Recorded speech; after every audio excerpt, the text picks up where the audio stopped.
Minecraft. It's a sandbox game. A game with limitless possibilities and endless things to do. But apparently that wasn't enough for some people, leading to the birth of modding.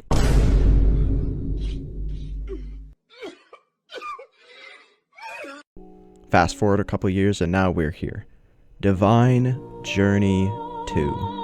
One of the most difficult experiences out there. Divine Journey is what's known as an expert pack because, it certainly is. But enough talk. Let's start.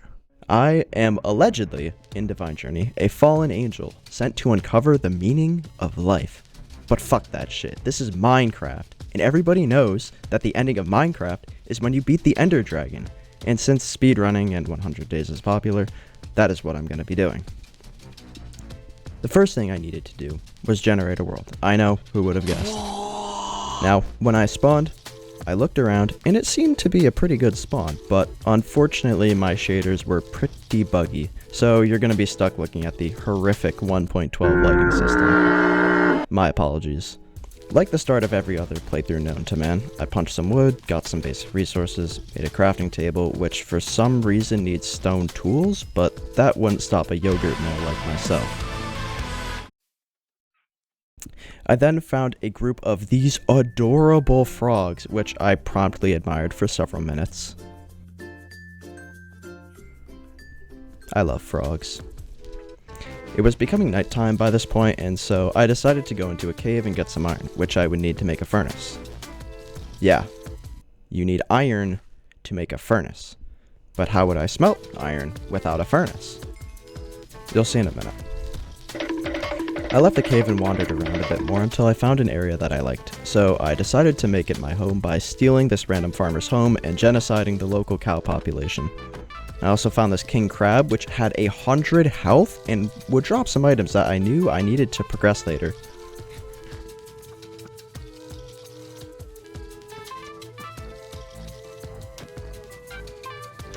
Unfortunately, it didn't drop anything.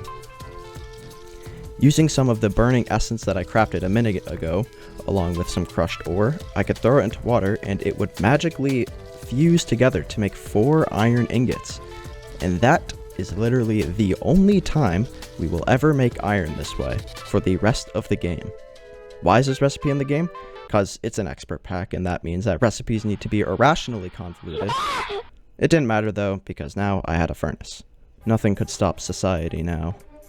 I made a couple chests and started clearing out an area for a base. But since it was nighttime again, I decided to go exploring in the nearby ravine, which was absolutely stacked, including my first diamonds.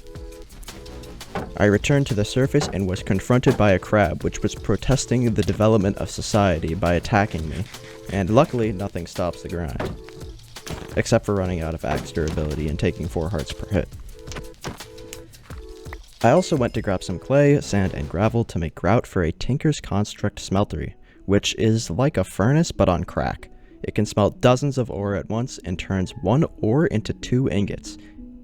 Yeah, safe to say it was definitely something that I needed as soon as possible.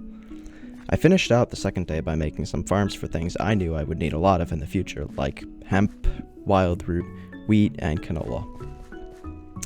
After that, I decided to go mining one more time, and got ambushed by some Pokemon-looking ass oppositionals.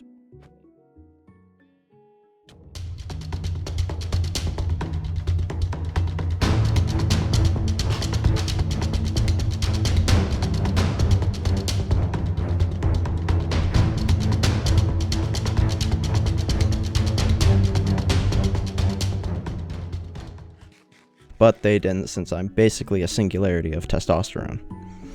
After mining, I decided it was time to make my smelters, since a lot of my grout had finished smelting into bricks. In my new smeltery, I had to make alumite for 2 things, a pickaxe and an epic backpack, which was extremely expensive for this stage, but it was indeed epic since it gave you like 100 extra inventory slots. And luckily, alumite is just aluminum, iron, and obsidian, all of which I had. So I made the pickaxe head for the quest and threw it in a random chest, since its only purpose in life was to make this little red hexagon go from red to green.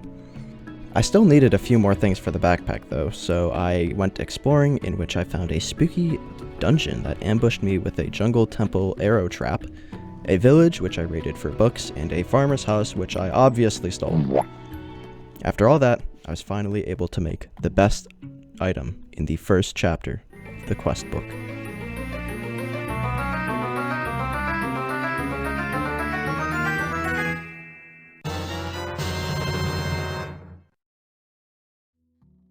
It was about day 5 at this point, and so I decided it was high time I become not homeless.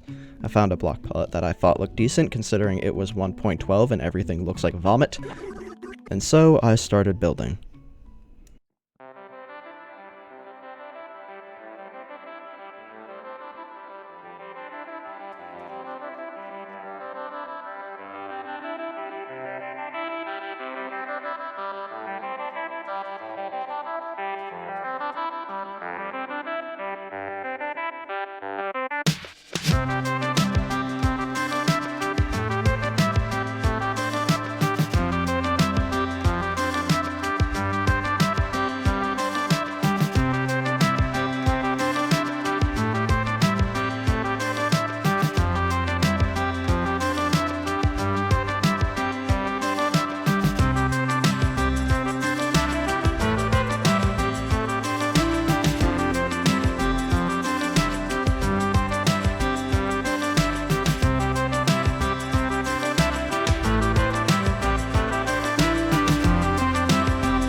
It wasn't much so far, but I was proud of my new home and I knew that it would be much bigger by the end of the challenge.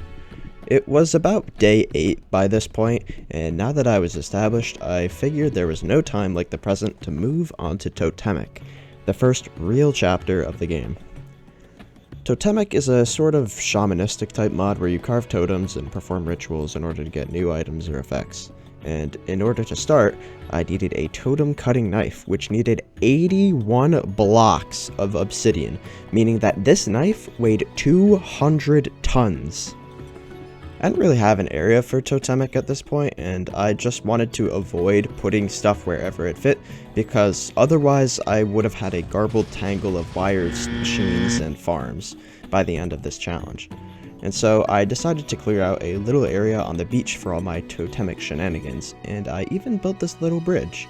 And even though it only saved me about 2 seconds per trip, time is money, so this bridge would make me rich. After my area was done, I crafted some treated leather so that I can make my first totemic equipment, the bongos. Now the questbook told me to use the last of my iron to make a musical skirt, which would boost how annoying I was when performing ceremonies, and unfortunately it had to be worn on my leg slot, so it wasn't very practical, but at least I was pretty. I then also made the flute, which enabled me to perform my first ceremony, the Rite of Spring, which magically transmutated the DNA of these oak saplings into that of red cedar, which I absolutely had to make since literally no other wood could possibly work in its place for crafting. Didn't matter though, it only took 2 seconds to make anyways. Using this red cedar, I could make some wind chimes which would passively generate music during ceremonies. And now that I had the wind chimes, I lured 2 of your mom over to the totemic area to perform the buffalo dance, which magically transformed these 2 cows into buffalo in a way that I could only imagine was excruciatingly painful.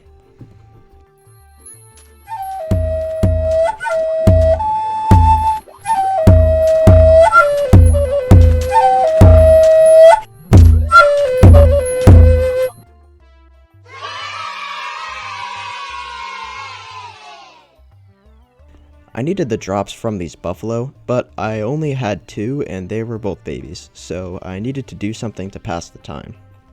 I went mining for a while, and when I returned I was able to breed them together for the first time. But I still wanted more buffalo though, since in addition to their drops being required for questing, they also gave me food that was better than steak.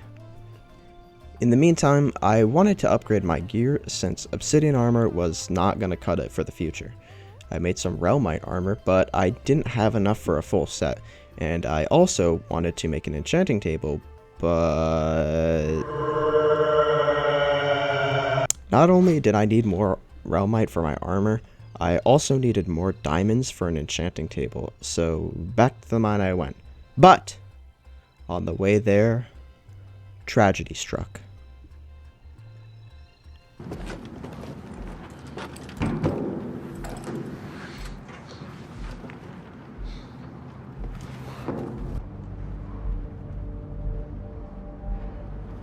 I got something 1,900 yards out.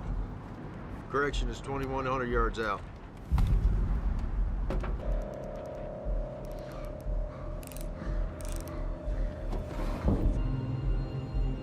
If you got it, take it, man.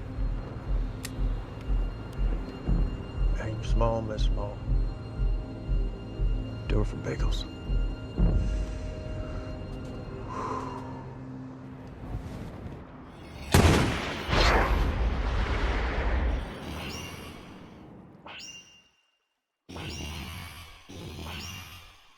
Tango down. The dream of a deathless run was over. Fortunately though, the rest of my mining trip went without a hitch, and I made sure to take revenge on every cave crawler I saw. I returned and made the enchanting table, but now I had nowhere to put it, so it was time to fix that.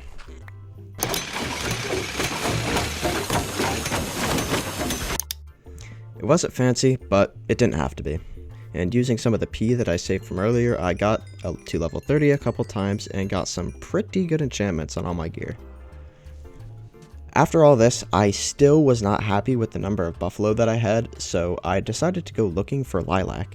Now, this was something that I had been absolutely dreading, since last time I played this pack and had to find a lilac, it took a combination of 5 people, probably 20 combined hours to find a single one. And I needed to find one. Luckily, it only took me about 10 or so minutes before I came across one, so crisis averted. After I came back, I got a golden egg from the Open Blocks mod as a quest reward. I didn't know what it did, so I put it down.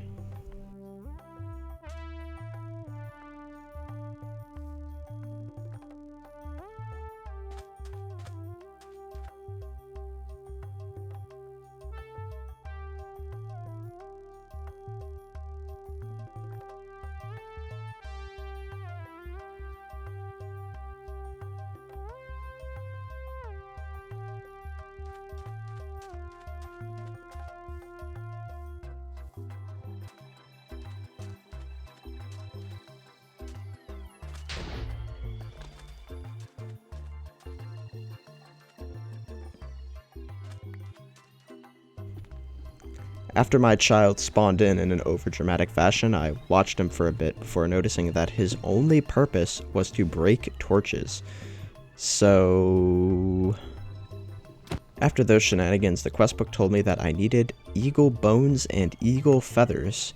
Now, eagles didn't spawn naturally, but I could make some out of parrots in the same way that I did with the buffaloes earlier. So I went off to get some parrots. After turning the parrots into bald eagles, I then had to betray every ounce of patriotism and fear of God in my blood, slaughtering both beautiful birds seconds after being born. Fortunately, that would be the last time I would have to kill any bald eagles, because now it was time for Totentans, the ceremony that would summon the first boss, Bangkok. Wait, no, that's the capital of Thailand. Bangkok. I was gonna fight Bangkok. An evil spirit from the traditional stories of the Anishinaabe tribe, said to fly around the Great Lakes region. He's also apparently a master of archery and hates humans, so the only thing left to do was to make a cacophony annoying enough to summon him to me.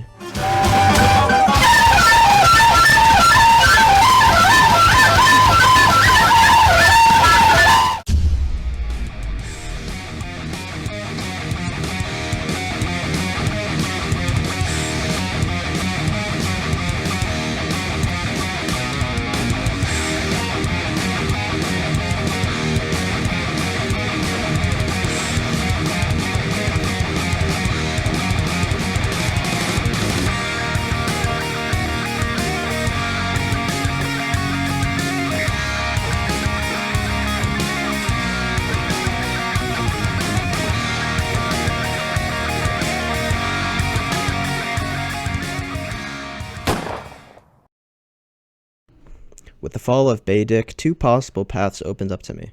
I could either conduct a disastrous industrial revolution or farm illegal narcotic plants that would let me fly. I choose the first option.